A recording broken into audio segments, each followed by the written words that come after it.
Good morning, everyone. I just came from the Supreme Court, where all of us there witnessed a very historic occasion. Justice Ketanji Brown Jackson investiture as the first African-American woman member of the Supreme Court.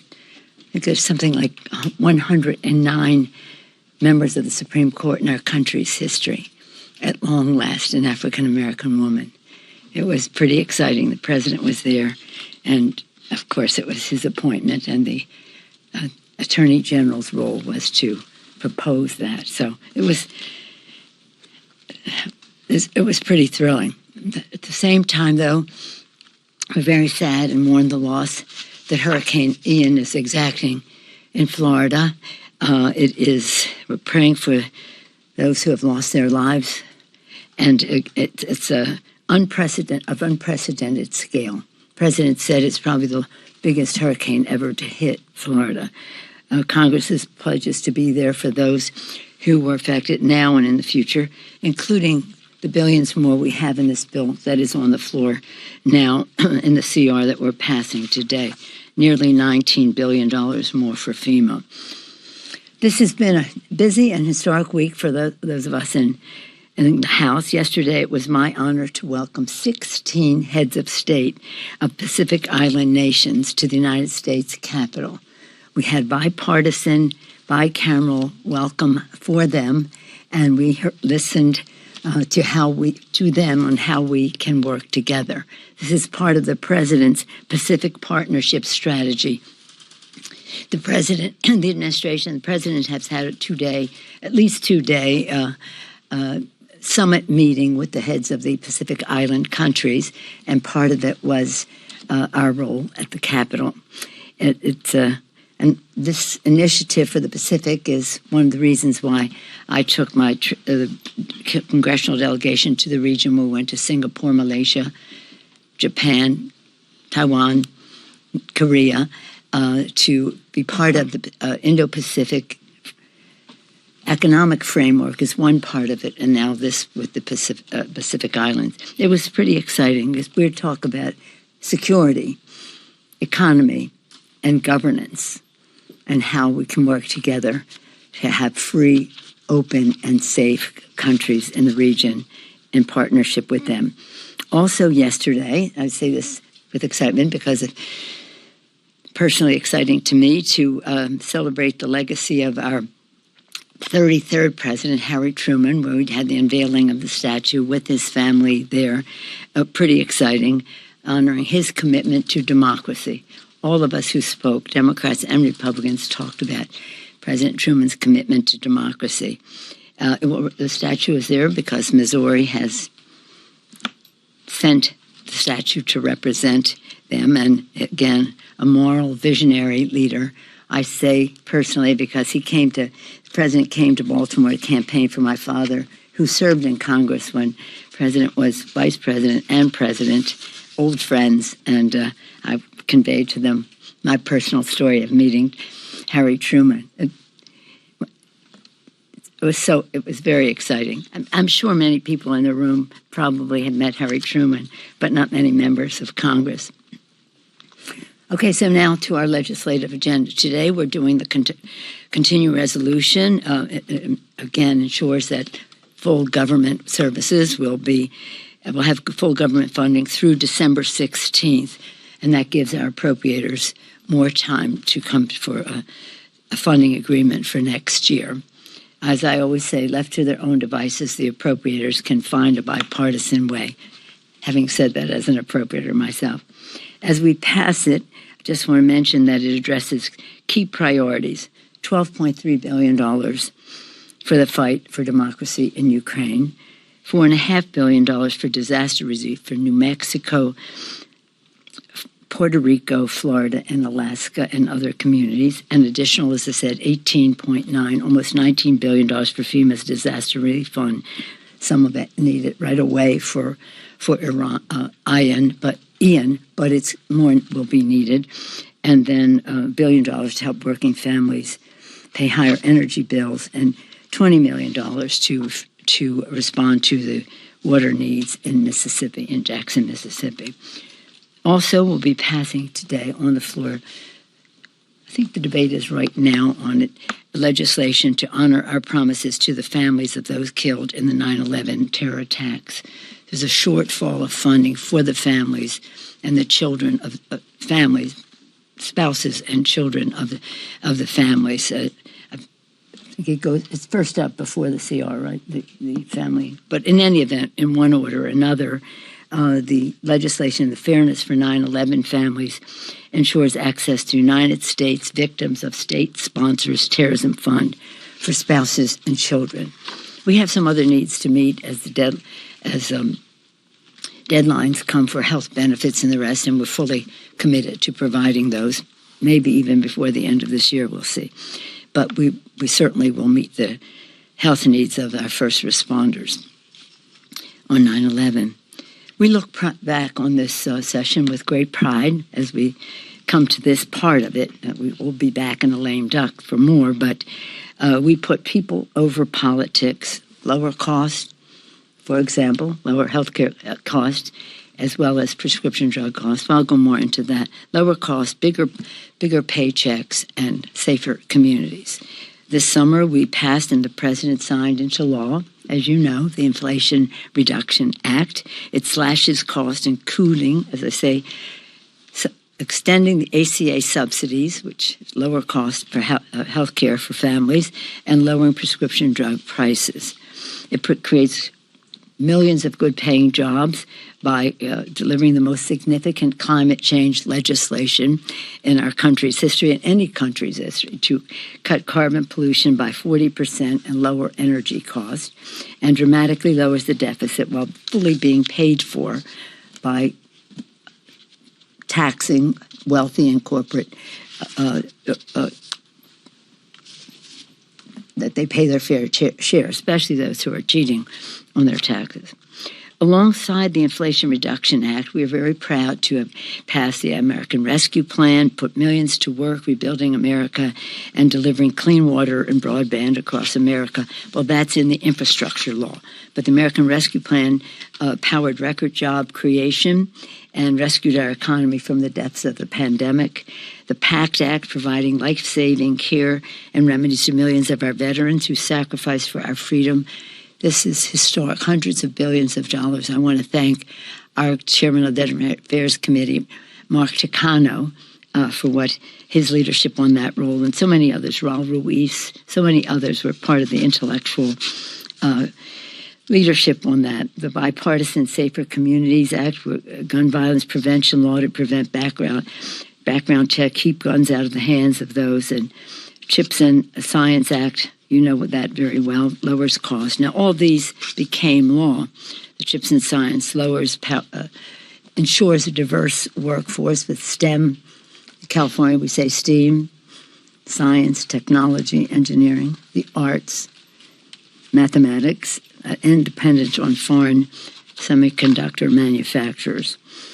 At the same time as that is happening, in contrast, the House Republicans are doubling down on a dangerous MAGA agenda, criminalizing women's health care, attacking free and fair elections, and slashing Medicare and raising drug prices, consistent with their statement that Medicare should wither on the vine.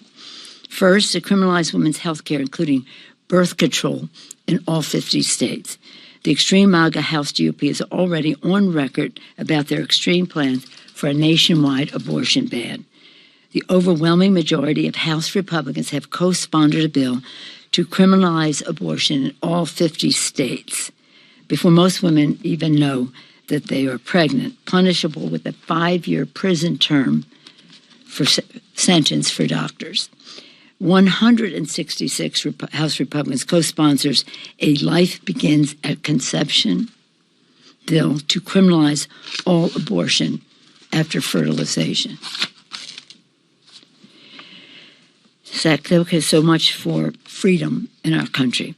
Second mega in their contrast is attack our democracy by making it harder to vote, purging voters from the rolls, nullifying elections, and helping MAGA politicians invent a basis to overturn the results of an election they don't like. Change the rules after the election because they don't like the result.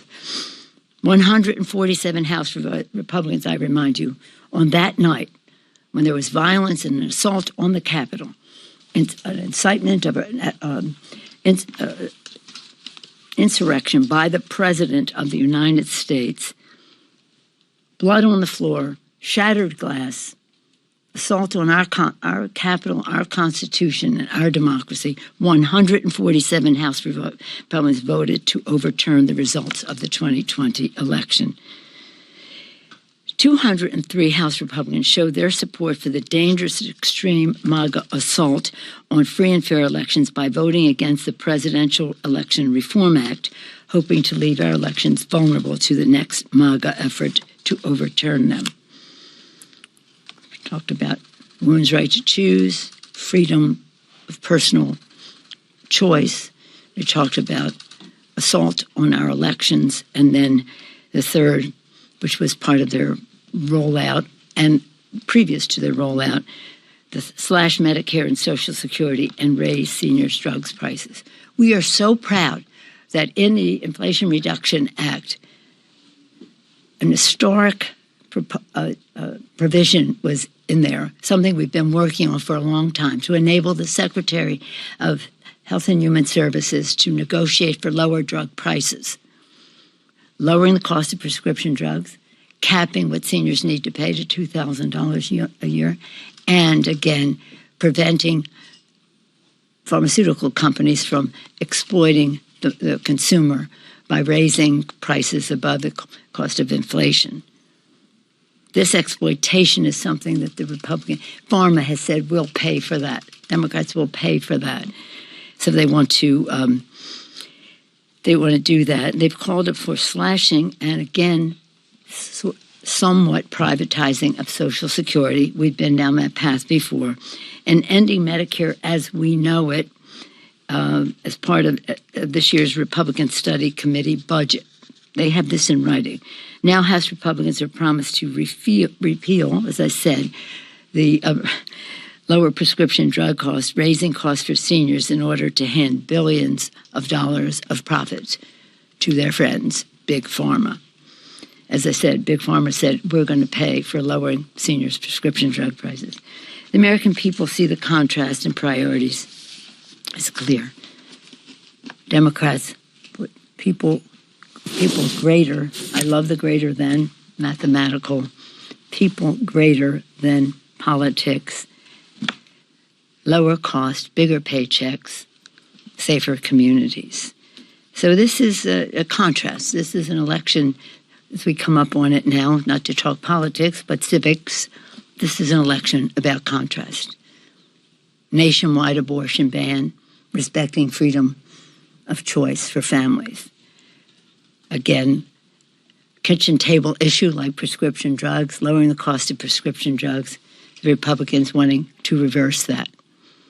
The list goes on and on about where they are on these issues. Any questions? Madam Speaker. Madam Speaker. No?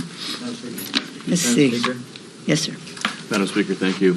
Yesterday, Kevin McCarthy told us he essentially feels that you are holding House Democrats hostage from speaking out about the border crisis because of the way you whip on the House floor. How would you respond to that, and do you believe the border is secure?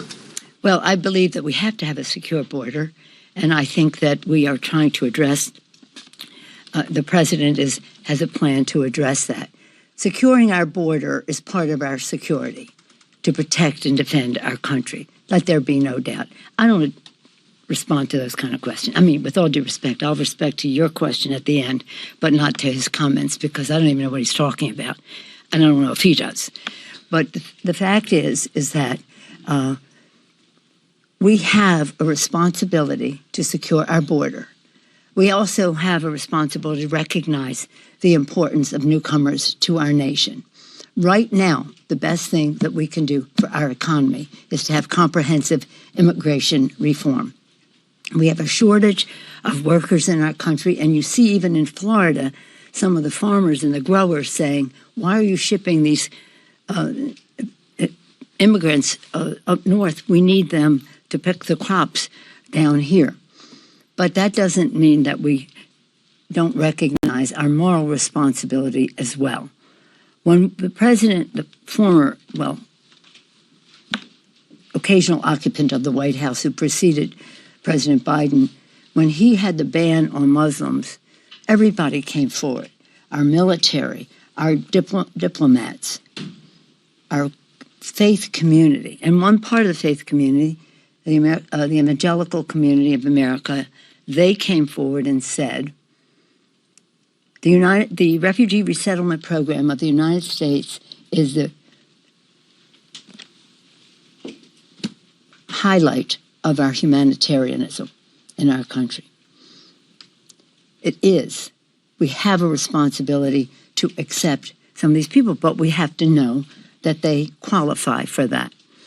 And what the administration is doing is increasing how we make sure that people come into their country in a timely fashion are either here to stay or not.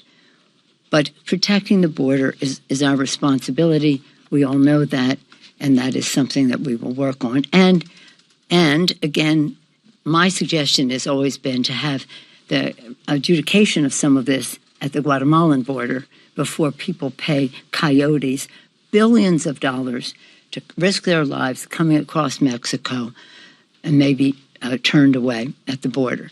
But to remember three things. One, we must secure our border. Two, we have a moral responsibility to accept refugees. And three, our nation is great because we are a nation of immigrants. But don't take it from me. Listen to Ronald Reagan. When I quote Ronald Reagan to my Republican colleagues, he doesn't get any applause. Can you imagine that? Not even Ronald Reagan, who has really said America is preeminent in the world because we have a constant flow of newcomers to our country. And when we close the door, we will be diminishing our preeminence in the world. Don't take it from me. Go to Google, look up President Reagan's last speech as President of the United States. This is the last speech I will make as President of the United States, and I want to communicate a message to a country that I love and go from there. Yes. Madam Speaker, I ask you about the ongoing protests in Iran, what started as a protest about